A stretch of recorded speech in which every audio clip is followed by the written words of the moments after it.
In a sterile Chicago restoration bay at 9:17 a.m., Elena Hargrove snapped at the quiet single-father mechanic in grease-stained overalls. "That wreck is scrap. 14 minutes. Don't waste our oxygen." The entire floor of credentialed specialists erupted in laughter. She had no idea the man she had just humiliated once flew classified night missions that kept her father's empire alive. What exactly was hiding beneath all that rust? Elias Kane, 41, kept his face blank while the laughter rolled over him. He had a 9-year-old daughter waiting in their tiny apartment off Kedzie Avenue. Rent was due in 9 days. Temporary contracts at Hargrove Elite Restorations were all that stood between them and another eviction notice. So he stood there in the same faded blue overalls he had worn for the last 11 months, letting the polished crowd enjoy their moment. Elena Hargrove, 38, adjusted the cuff of her razor-sharp Armani suit. The $68,000 Rolex on her wrist caught the overhead LEDs like cold starlight. She ran the $870 million family business with the precision of a scalpel. The 1967 Shelby GT500 sitting on the lift behind her had been silent for 13 years. 5 separate engine teams had burned through $317,000 and delivered nothing but excuses. Today was supposed to be the final verdict. She had already scheduled the crusher for 11:30. Elias said nothing. He simply turned away from her and began a slow circle around the car. Not scanning. Listening. The others were still chuckling, phones out, recording the latest spectacle for the company group chat. He ignored them.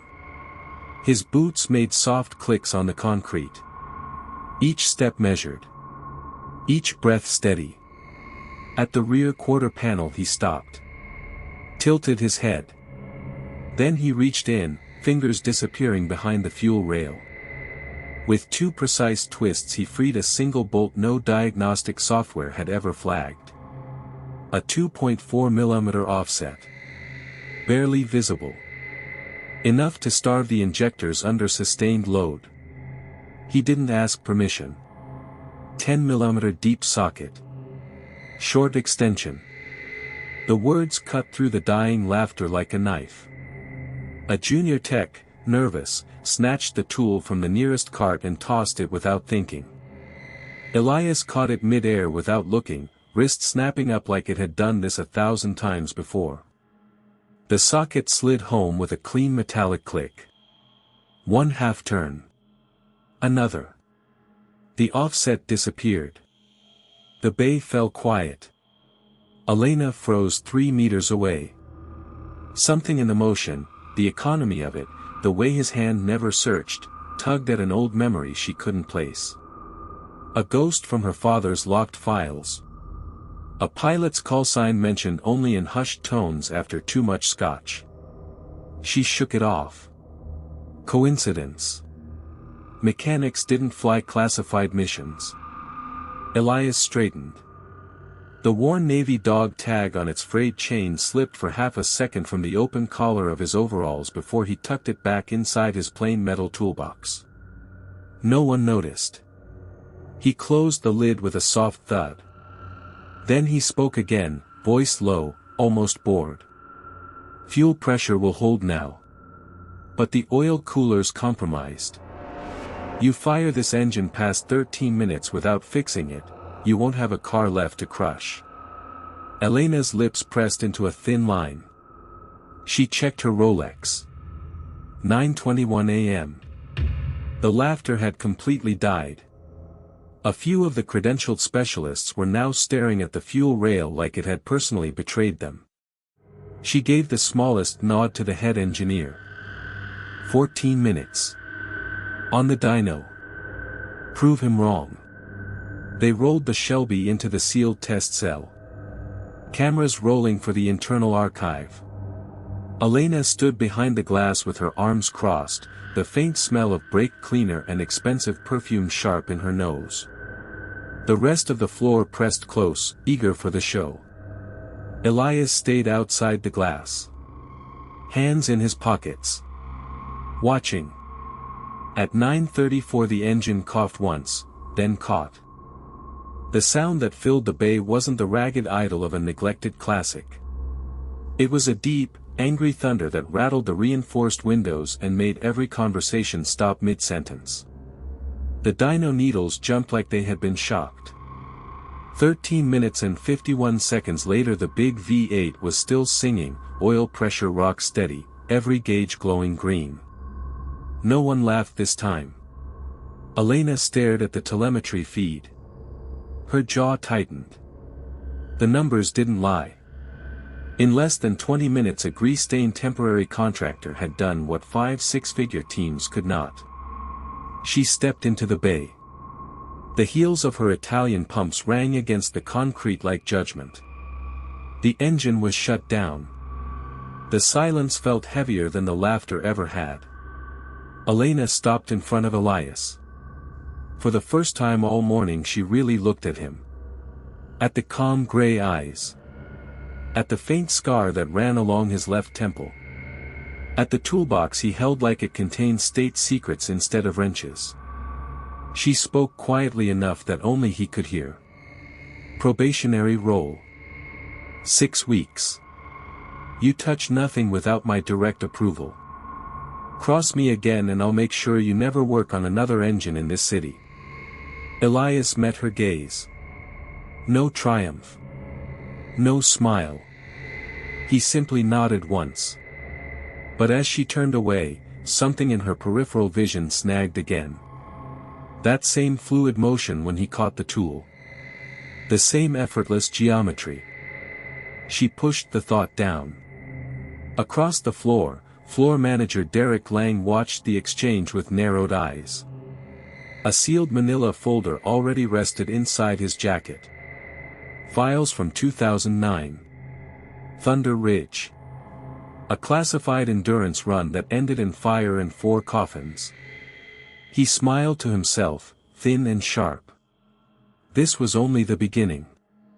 The dog tag inside Elias's toolbox caught the edge of the overhead light as he walked toward the exit. The chain whispered against the metal like a secret refusing to stay buried. And somewhere in the city, a 9-year-old girl sat at a kitchen table off Kedzie Avenue, drawing airplanes in the margin of her homework, waiting for her father to come home with the same worn tag he used to let her wear for courage. She had no idea what was coming. Neither did Elena Hargrove. The next morning the shop smelled of burnt coffee and hydraulic fluid. Elias arrived at 4:47 a.m., 10 minutes before first shift.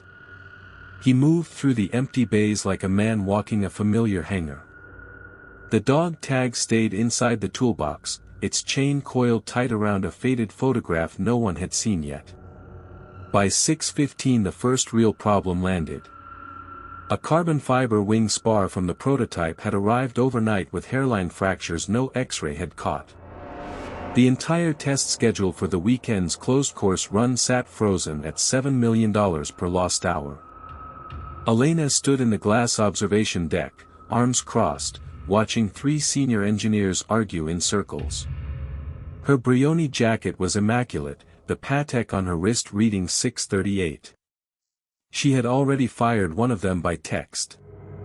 Elias waited until the shouting peaked, then stepped into the bay carrying only a small black light and a can of developer spray. No one stopped him. They were too busy pointing at CAD models that refused to match reality. He crouched beneath the wing, moved the light in slow arcs. The fractures glowed ghostly blue under the fluorescence. 30 seconds later he stood, voice low but carrying. Counter-drill at 47 degrees, 1.2 millimeters depth. Then a titanium stitch plate. Not rivets. Stitches. Same technique we used on the Ridge birds. The word Ridge landed like a dropped wrench. One engineer froze mid-gesture. Elena's head turned sharply from the deck above. She descended the metal stairs, heels striking each tread with metallic punctuation. When she reached the wing, Elias was already marking the exact spots with blue tape. His hands moved with muscle memory older than anyone in the room. "Explain," she said. The single word carried frost. He met her eyes. "These cracks aren't new. They're fatigued from harmonic resonance at 18,400 revolutions per minute. The factory missed the harmonic node by 3 millimeters. I've seen it before." "Where?" He hesitated half a second. The toolbox sat 3 feet away, dog tag still hidden inside. "Classified program. Doesn't matter now." Elena's jaw worked. She could feel Derek watching from the catwalk, that manila folder probably burning a hole in his pocket. She hated being cornered. She hated more that the grease monkey was right. "Do it," she said. "But if this wing fails on the track, I will personally escort you out the gate." Elias nodded once. He worked without speaking for the next 93 minutes. The only sounds were the whisper of the drill, the soft click of torque wrenches, and the occasional metallic sigh of the dog tag shifting inside the closed toolbox whenever he reached for a different bit. When he stepped back, the spar looked untouched. Stronger, actually. The senior engineers ran every diagnostic twice. Each one came back green. At 8:41 a.m. the entire floor had gone quiet. Even the skeptics had stopped pretending not to watch. Elena stared at the telemetry again. Same disbelief as yesterday, only sharper. She turned to speak to Elias and found him already gone.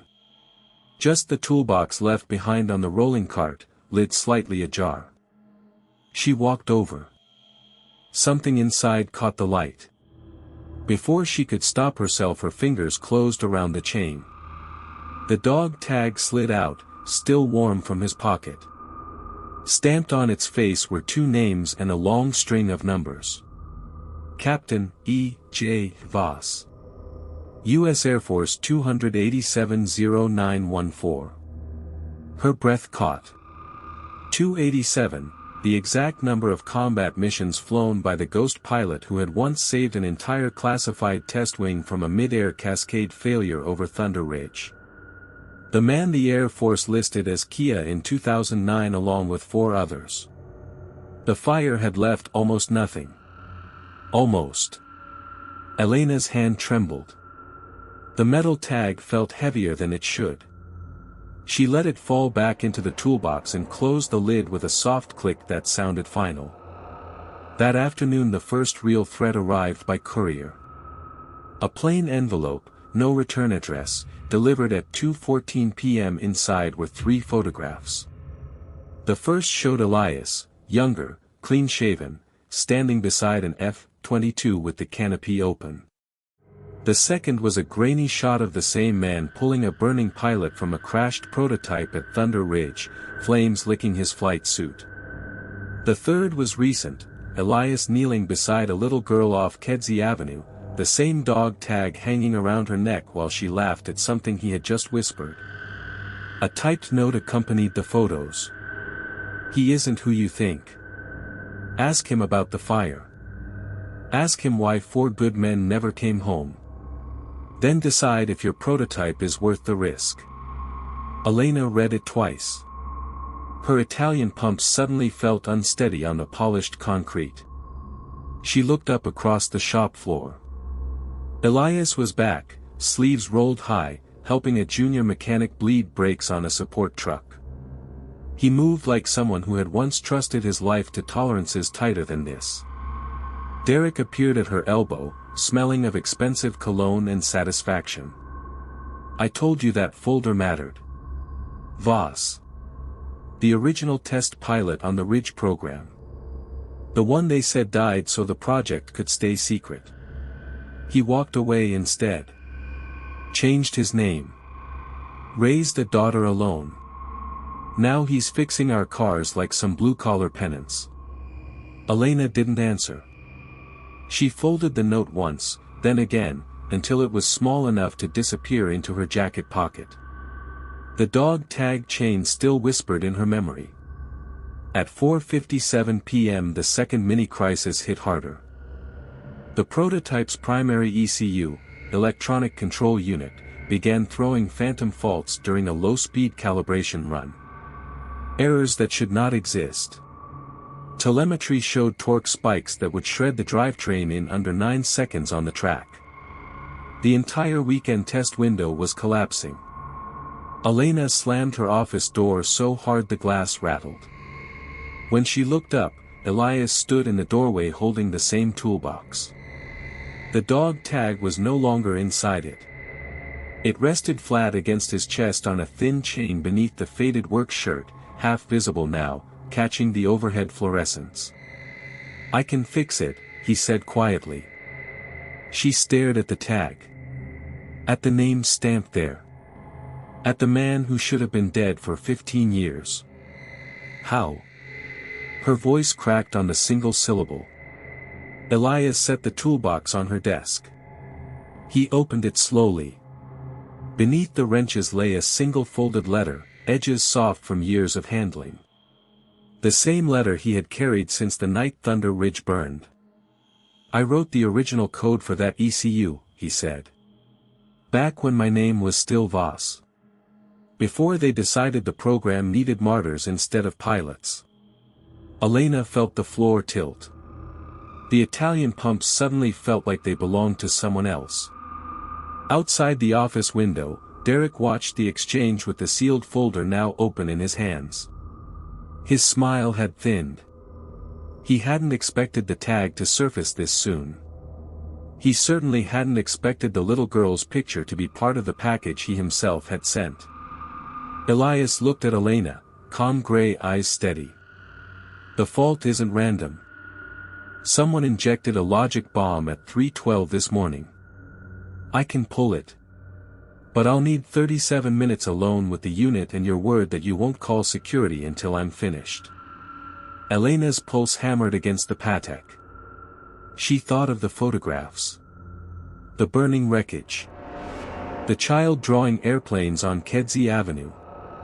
She reached out and touched the dog tag with one fingertip. The metal was warm. Real.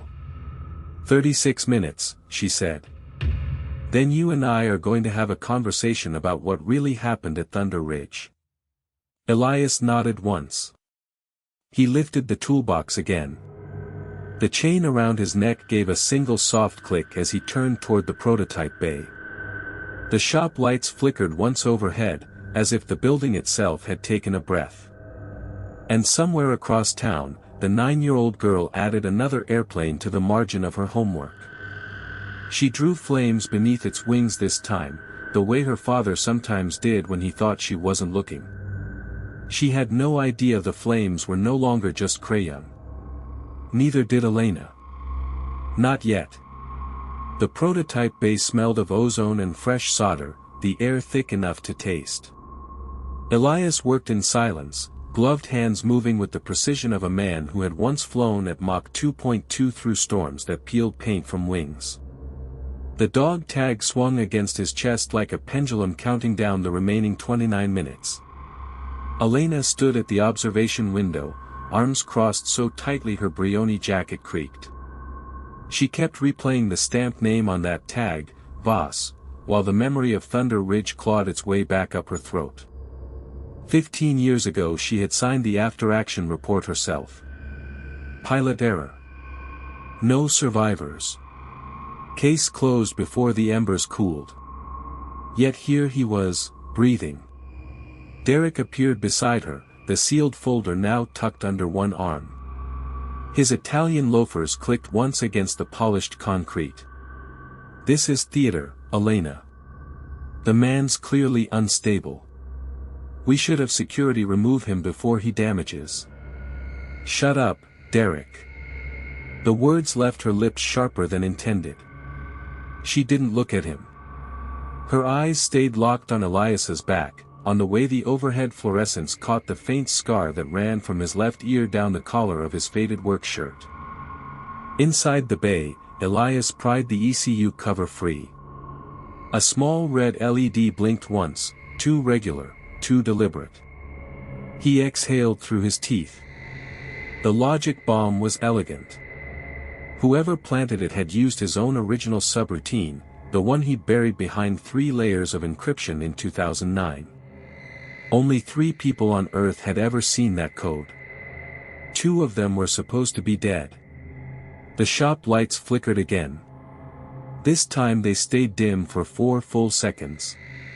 When they returned, Elena saw it, a second shadow moving along the catwalk above the prototype. Not Elias. Someone smaller. Someone carrying what looked like a black nylon duffel. Her stomach tightened.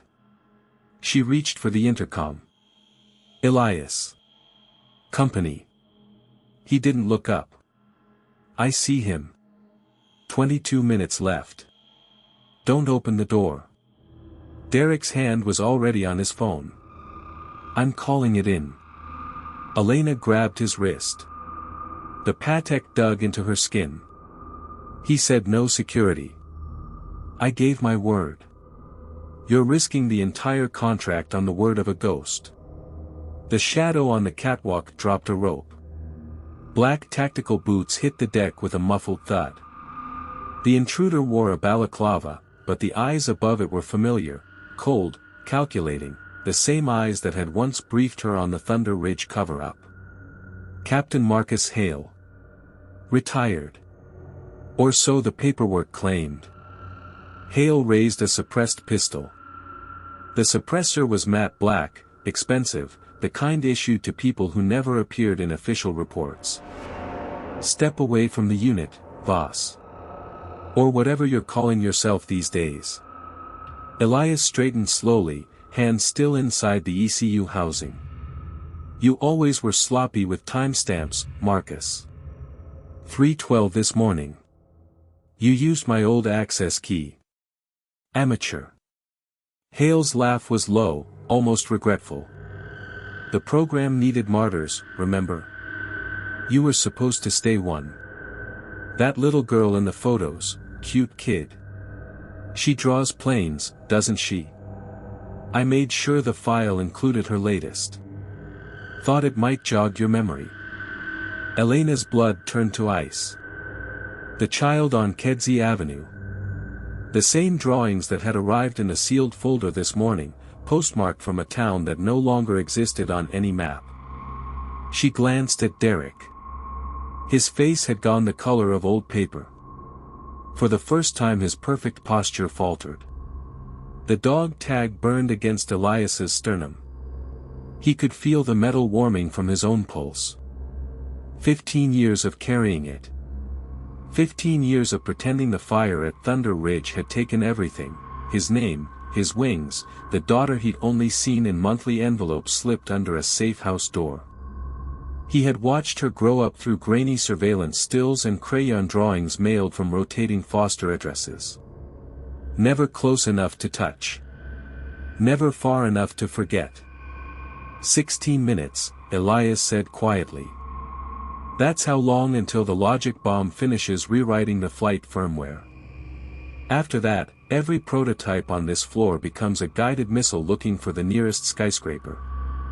Your signature is all over the injection, Marcus. I left it that way on purpose. Hale's trigger finger twitched. You always did love your insurance policies. The catwalk creaked. Another set of footsteps, this time from the east access stair. Elena's head snapped toward the sound. A woman in dark jeans and a hoodie stepped into the light. Mid-40s. Short-cropped hair. The same woman who had delivered the first anonymous warning letter to Elena's townhouse 3 weeks earlier, the one wrapped around a child's drawing of a burning plane. She carried no weapon. Only another folded letter, edges soft from years of handling. Identical to the one currently resting inside Elias's toolbox. Marcus, the woman said, voice calm as deep water, stand down. The board knows. They've known for 11 days. Your window just closed. Hale's pistol swung toward her. You were supposed to stay bought, Reyes. Reyes smiled the way people do when they've already accepted the cost. Turns out some debts don't stay buried. Especially when the original pilot's daughter starts asking why her father's dog tag keeps showing up in her school mailbox. Elena felt the floor shift again. The little girl. 9 years old. Drawing flames under wings. The same symbolic object that had traveled from a burning ridge in Colorado to a Chicago mailbox to this sterile prototype bay in less than 12 hours. The chain around Elias's neck clicked once more as he finally pulled his hands free of the ECU. A thin USB drive rested between his fingers. 14 minutes, he said. I can kill the bomb. But I need the override key you're carrying in your left pocket, Marcus.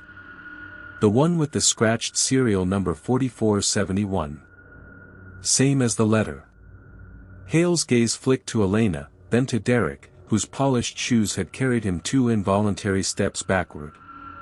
The executive's face was no longer merely pale, it had the slack look of a man watching his entire career fold in on itself like cheap aluminum. Outside the bay, rain began to slap against the high windows. The sound reminded Elena of static over an open radio channel 15 years earlier, mayday calls cut short by a fireball that official reports still blamed on pilot error. Elias took one measured step forward. The dog tag caught the light, spinning slowly, its stamped name now visible to everyone watching. Clock's ticking, he said. And my daughters waited long enough for the truth.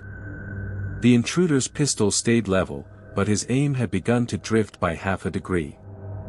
Reyes stood motionless on the catwalk, the second letter held out like an offering. Elena's pulse matched the flicker of the overhead lights, once, twice, 3 times, each beat carrying the weight of a decision that would either save the building or burn every secret it contained. And 6 miles away on Kedzie Avenue, a 9-year-old girl finished her homework, folded the page with the flaming airplane, and slipped it into an envelope already addressed in her careful block letters. The return address read simply, Thunder Ridge. She had no idea the envelope would never need a stamp. The overhead lights flickered once more, casting long shadows across the prototype bay like search beams over a ridgeline. Elena's breath caught in her throat as Elias extended his open palm, the USB drive gleaming under the sterile glare. The scent of ozone from the exposed wiring mixed with the faint metallic tang of fierce sweat rolling off Marcus Hale. Key, Elias said again, voice low and steady, the same tone that had once called out coordinates over snow-choked peaks. Serial 4471. The one you kept as a trophy after you signed off on the faulty report. Hale's hand trembled as it slid into his left pocket. The Brioni suit, still knife-creased despite the chaos, suddenly looked borrowed. He produced a small black fob, its edge scratched exactly as described. The number 4471 was etched deep, a ghost from a classified after-action file that had vanished the same night Elias's wingman burned. You, Hale's voice cracked like dry timber. You were supposed to be dead. The board saw the wreckage. I saw the wreckage. Elias didn't blink. You saw what you paid to see. He took the key without another word, plugged it into the side of the ECU. 14 minutes had become 11. The intruder on the catwalk lowered his pistol another inch, eyes darting between the 2 men as if the floor itself might open beneath them. Reyes remained frozen, the second letter still extended, its edges fluttering in the draft from the rain-lashed windows. Elena watched the numbers on the display count down in red. 10:47, 10:46. Each tick echoed the click of Hale's Italian loafers as he took another involuntary step back. The same shoes that had paced the carpet of the executive suite on the day he'd stood in front of the entire flight test division and declared, Elias Kane is a liability. Ground him permanently. His career ends today. Now those shoes carried him toward the exit hatch, but Derek blocked it without a word, arms crossed, the janitor's coveralls suddenly the most authoritative garment in the room. Stay, Derek said simply. One word. Heavy as a fuel drop. Elias's fingers flew over the interface, reprogramming lines of code that had been buried since the original ECUs rolled off the line in 2009. The dog tag swung against his chest with every motion, a pendulum counting out the seconds until truth or fire. Elena remembered the first time she'd seen it, clipped to a blood-stained flight suit in a field hospital outside Colorado Springs.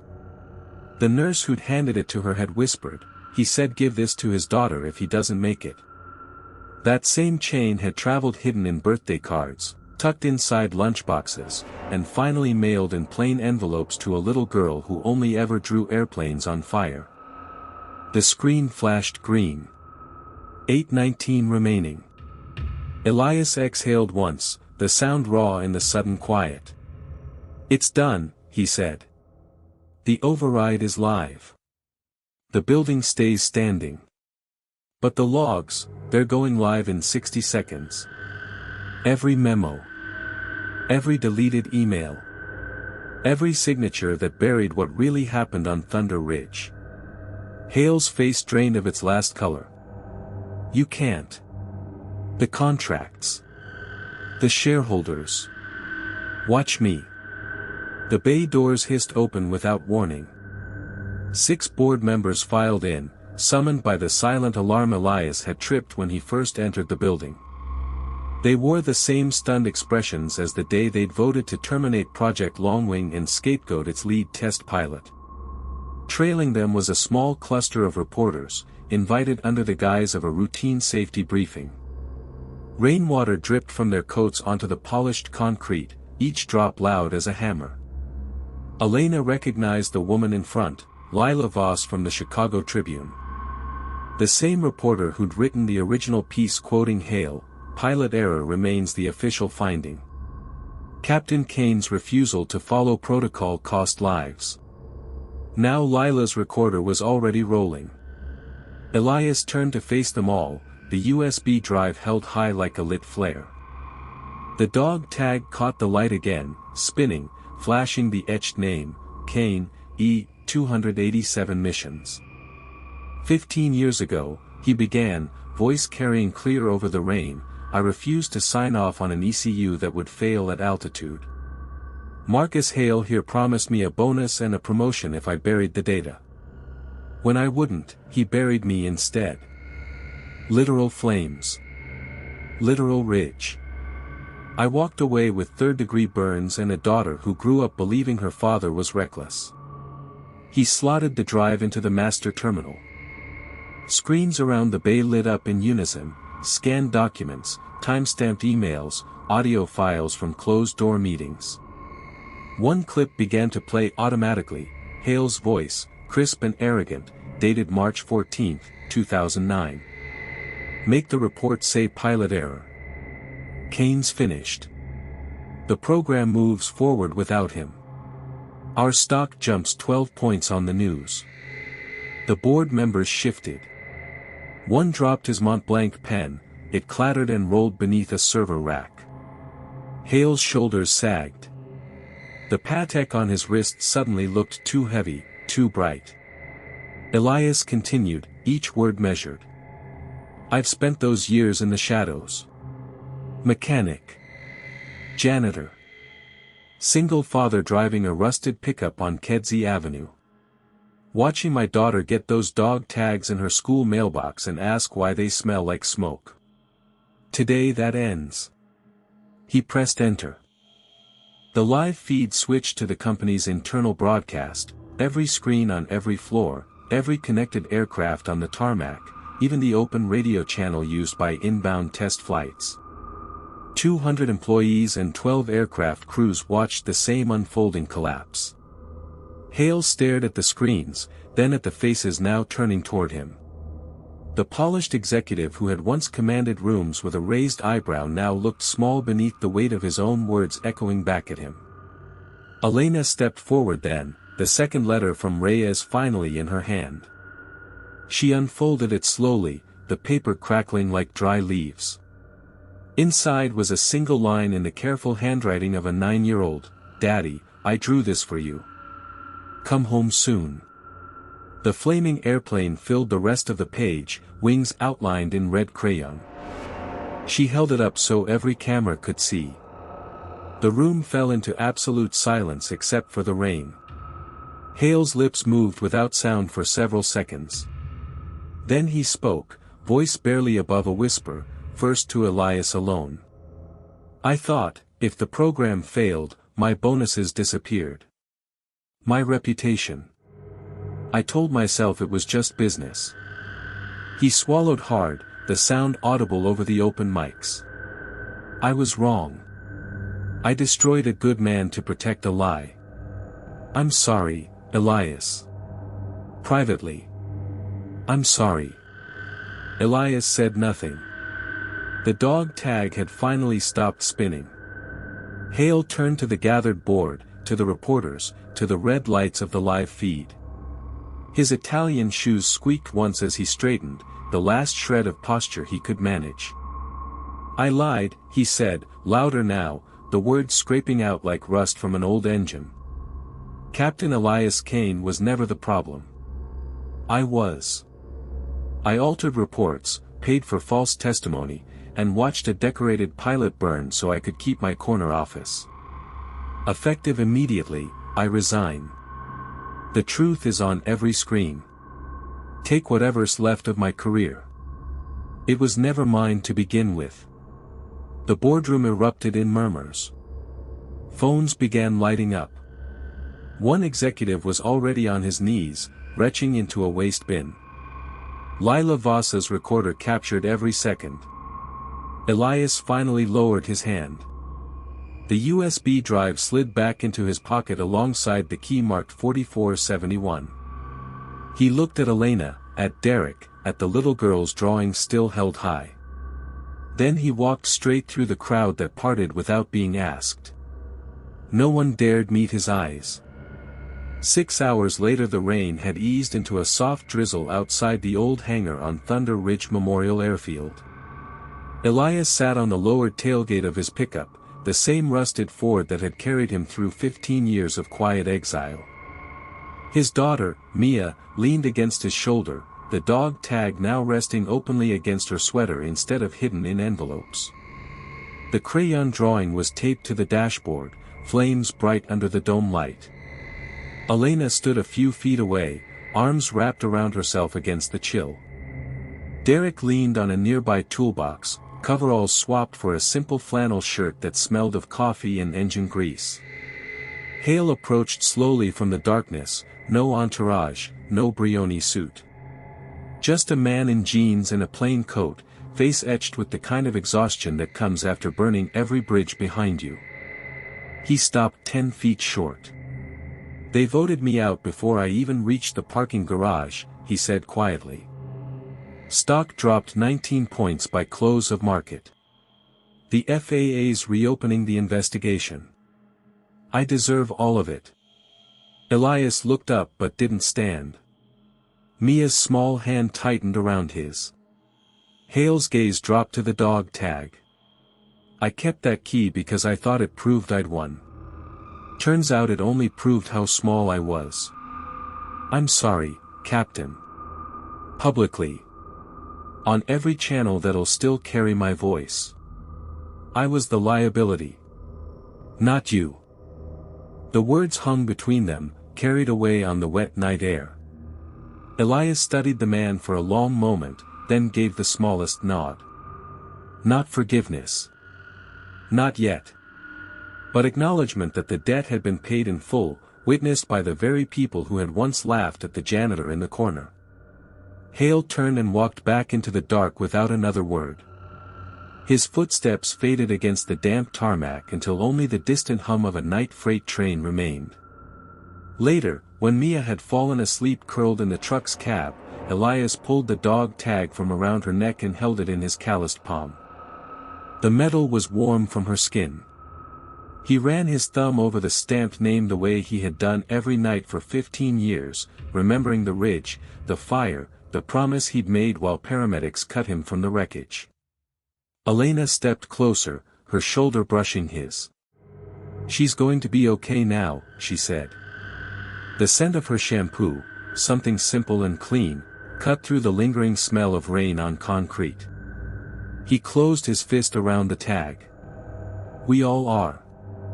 In the quiet that followed, the symbolic weight of that small piece of metal finally settled. It had traveled from a burning cockpit to a child's mailbox to the center of a public reckoning, and now it rested again in the hand that had earned the right to carry it.